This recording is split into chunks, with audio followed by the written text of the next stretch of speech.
a new type of preacher for the next generation. Okay, we need a whole new type of preacher. Okay, now a lot of people, they gonna look at this and they gonna think, oh, he about to bring up some new age. He about to say we need to bring a new gospel or something like that. We need to have the old gospel. We need to have the same gospel that's been preached for 2,000 years. Okay, we need the same gospel. We need a whole different type of preacher. Okay, I'm gonna explain why. Okay, a lot of people are not aware of what the actual ministry environment is like out here. A lot of people don't understand that. You know, a lot of people look at me and they might ask, oh, okay, well, why is he out here? Why is he preaching in parking lots, parking garages, and stuff like that? But what they don't understand is I got a taste of following the Spirit of God. Okay, I got a taste of following the Spirit of God, and I've been offered opportunities to be some of the skinny jean type pastors out here, seeker-friendly pastors out here, seeker-friendly churches out here. I've been offered opportunities to be groomed to be one of those type of people. I've been offered more than one opportunity. I've been given the chance. I've been in the meetings. Okay, I know what this stuff is like. Okay, people have seen my gift to articulate. Okay, and they seen my potential. They seen what I knew about the Word of God, and they giving me these opportunities. Okay, so I know what it's like. Okay, but check this out. I knew at the time. Okay, because I already got a taste of following the Spirit of God, that I couldn't take those opportunities. Because I knew that if I yielded myself to some of these situations, that it would get in the way of me following what the Spirit of God want me to do. Okay, but as a result of me following the Spirit of God, it showed me what this environment is really like out here. Okay, you know, it'd be like a situation where something is really going on really bad in the community, but you live in a gated community. You're not gonna feel the effects of what's going on in the community, other than when you look at the news. You're not gonna feel the effects as much. A lot of preachers and pastors and people in ministry, they're in a gated community ministry-wise, and they don't realize what this environment is like out here. Okay, check this out. The traditions that you think are normal, okay, out here in the spiritual environment, out here in the world, those traditions ain't normal no more. Okay, those traditions don't apply no more. Things that you take for granted, like right and wrong, people don't apply those things no more. They don't care about right and wrong no more out here. Okay, so you need a whole new type of minister to reach these type of people. I'm gonna give you some stats, right? The average age for a pastor right now is 57. Okay, the average age for a pastor right now is 57. Now that should concern you, right? Check this out. I'm gonna tell you why it's gonna concern you in a minute. I'm gonna give you more stats, right? Somebody that go to seminary and they start out as a pastor, within the first 5 years, okay, within the first 5 years, 50% quit within the first 5 years.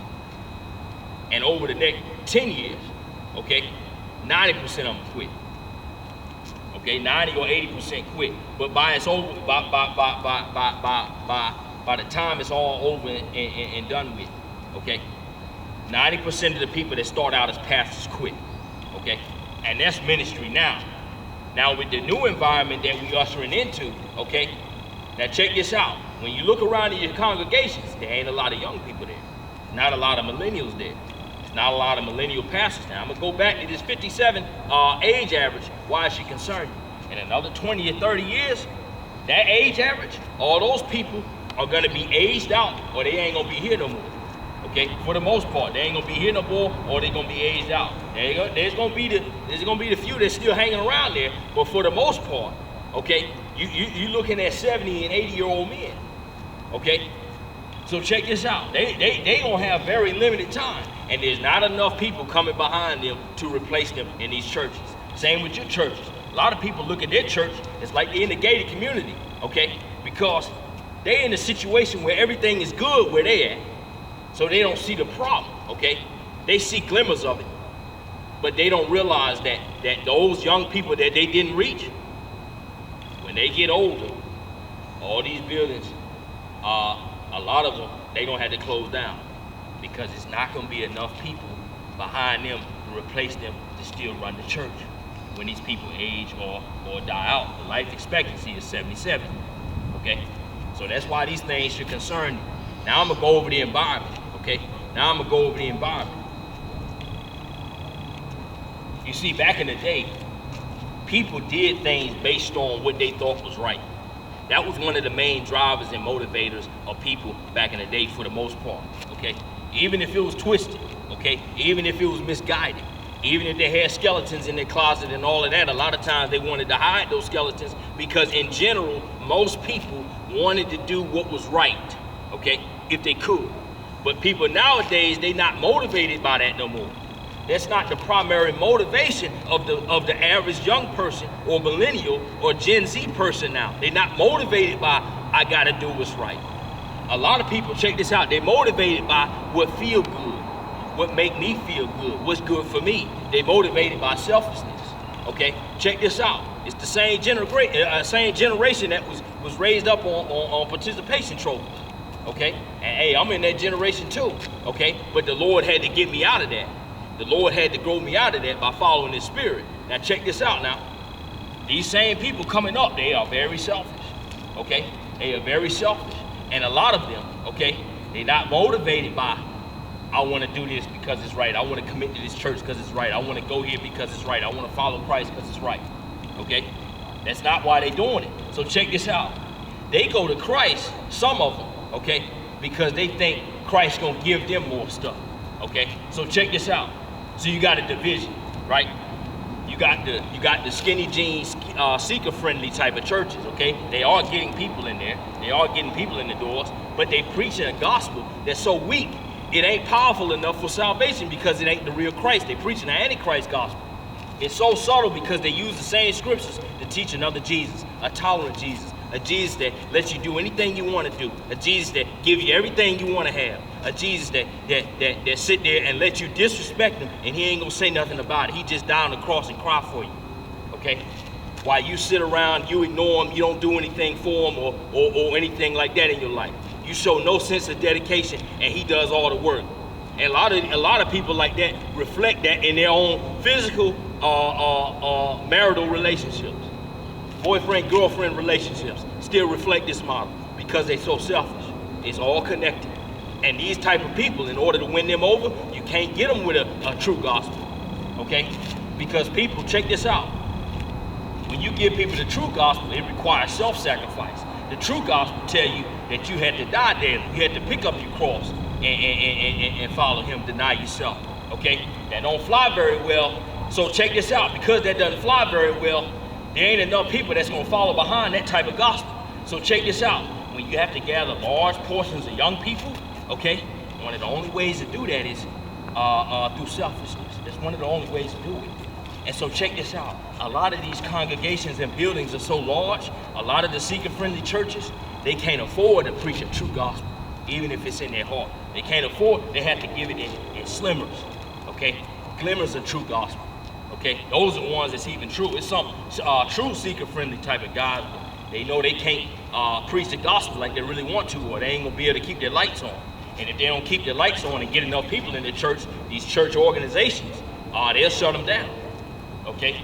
The people that's over them, the overseers and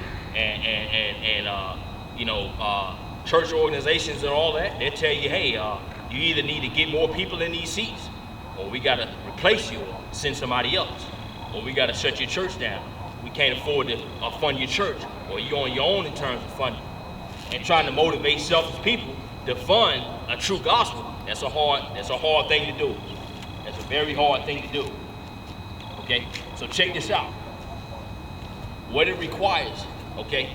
What it requires in order to find the real ones, okay, that are really receptive to a true gospel, you gotta be able to move because these people are scattered. Okay? These people are scattered. These people are broken. These people are hurt. These people are scattered. Okay? And so you got to be able to move to reach these type of people.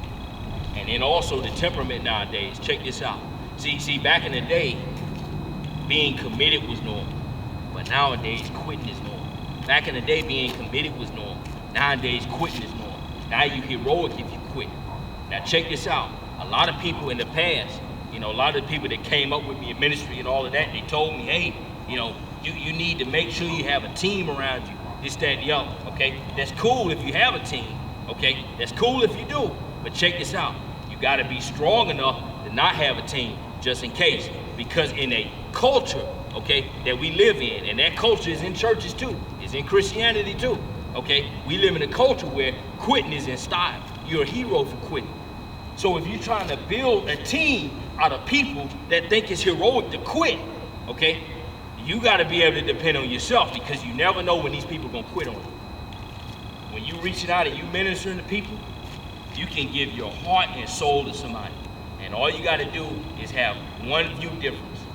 Whoever you vote for, or whatever colorful flag you support or don't support, or what have you. All it takes is one thing like that, and they quit talking to you. I'm talking years of hard work in that person's life, and they quit on you like that. That's the generation we live in. So in order for a pastor to endure that, okay, you gotta be strong, you gotta be tough, you gotta be like carbon fiber, okay? Carbon fiber is stronger than steel, but yet it's lighter. You gotta be light enough to be moved by the unctions of the Holy Spirit. You gotta be light on your feet. You gotta be maneuverable enough, you gotta be fast enough to catch people with short attention spans. That's gonna be quick to abandon you. You also gotta be faithful enough to where if faithful people need somebody to lean on, you always faithful. You gotta be strong enough to do this. Not everybody gonna be strong enough to do this. You gotta be more like a Z fighter than these padded few preachers out here, okay? A lot of these preachers nowadays are pampered because of the community that's around them. But if they had to go out in the woods, they had to go out in the world and fight for their place, they wouldn't be able to do it, okay? Because check this out. A lot of the pastors that's set up right now, okay, the reason why they're there is not because they're leadership skills. They're not there because they have qualities in leadership. They're there because a board of trustees feel like they can control them pretty well. That's why they're in that position. And they can speak good, and they look good, or whatever, okay? So check this out. The new type of preacher, they can't be like that. The new type of preacher, they got to be strong enough to resist all of that. The new type of preacher, they got to be able to debate whatever is out there on the internet, okay? A lot of these protected preachers, they don't have to debate nobody. But I'm telling you right now, you take some of these protected preachers, you put them out there on the internet, some of these internet guys will tear them to shreds with the Bible that they read to the congregation every week. Because they ain't fought nothing. They ain't been in no woods. They ain't been in no scraps. They ain't been in no wars. They ain't been in no fights. They ain't been in no battles. They ain't been in no trials. They've been protected the whole time. But the new generation, they can't afford to be protected. They got to be able to scrap.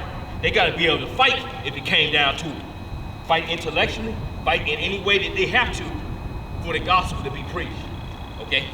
That's what it takes for this new generation. You got to be like carbon fiber, because you have to be stiff enough and rigid enough to where you're not moved by the doctrines of this world. You're not torn about by what the world say you should believe. You hold fast to the gospel that's existed since ancient times, okay? And it takes a rigidness to be able to do that. That's what is required, okay? To be able to be the pastor and the preacher and the minister of the next generation. Now, if that's something that you're interested in, see, everybody ain't gonna be able to do this, okay? Because the new preacher, they're gonna have to be more like Z fighters than these other people out here, okay? Than CEOs and whatnot. They're gonna have to be more like Z fighters, okay? Because check this out. At the end of the day, when you look at the Z fighters, they sacrifice their life and everything they have, okay? Because they do what they believe is right. And that has to be your motivation. Your motivation can't be money. Because check this out. When your motivation is money, a lot of the real ones, they're gonna flee from you, okay? A lot of the ones that really want the real gospel, they're gonna flee from you because they already been taken advantage of. So if you're doing ministry because you feel like you can get money and so on and so forth, you might as well hang it up, okay? Because check this out.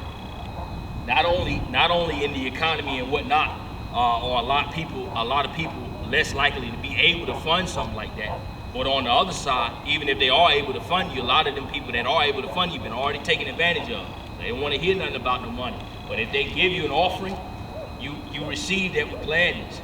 If you had the opportunity to have people pair with you, you receive that with gladness, and you do everything you can to hold on to those people, okay?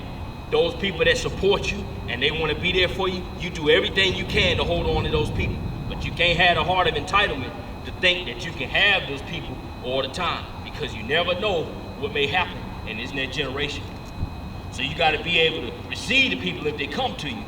But if they break off from you, you got to be strong enough to take it and follow the mission by yourself till you get to the next person, if your day comes. This ain't for everybody.